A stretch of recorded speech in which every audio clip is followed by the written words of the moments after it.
This is the Redux News. The British ambassador was arrested at a Tehran demonstration. Dominic, Raab, the Secretary of State for Foreign Affairs, has warned Iran it risks becoming an international pariah after the British ambassador was arrested during anti-government protest in Tehran. The Foreign Secretary said the detention of Rob Macaire, who was the UK ambassador to Iran, without any grounds or explanation was a flagrant violation of international law. He said Tehran was at a crossroads with the prospect of continuing political and economic isolation unless it engages diplomatically with the West. Macaire was said to be safe and well in the British embassy after he was released after more than an hour in custody. His arrest came as a wave of anti-government demonstrations broke out across the country. Following the admission, Iranian forces had accidentally brought down a Ukrainian airliner, killing all 176 people on board. It is understood that the ambassador had been attending what had been billed as a vigil for the victims of the crash at the Amir Kabir University. However, the event quickly turned into an anti-government protest, at which point he was said to have left. According to Iran's Tasnim's news agency, as he tried to make his way back to the embassy, he was one of the people arrested outside the university on suspicion of organizing, provoking, and directing radical actions.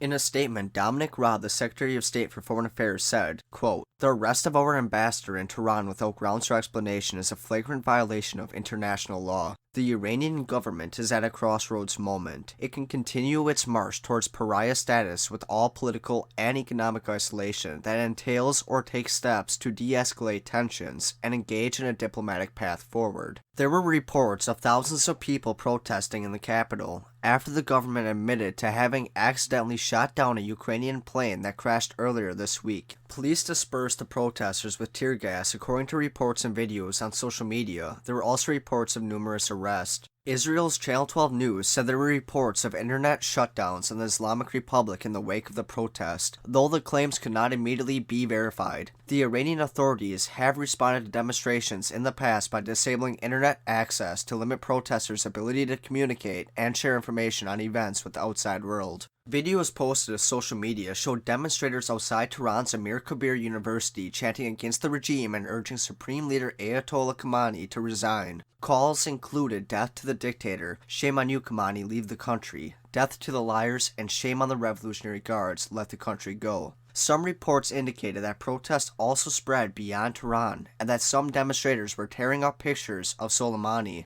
The belated admission of responsibility raised a host of new questions, such as who authorized the strike on the plane and why Iran did not shut down its international airport or airspace when it was bracing for U.S. reprisal. It also undermined the credibility of information provided by senior officials who for 3 days had adamantly dismissed allegations of a missile strike as Western propaganda. Bulldozers had cleared debris from the site after the crash in an apparent effort to cover up what had happened. Iran's acknowledgement also altered the narrative around its confrontation with the U.S. in a way that could anger the Iranian public. Iran had promised harsh revenge after Soleimani's death, but instead of killing American soldiers, its forces downed a civilian plane in which most passengers were Iranian and none survived.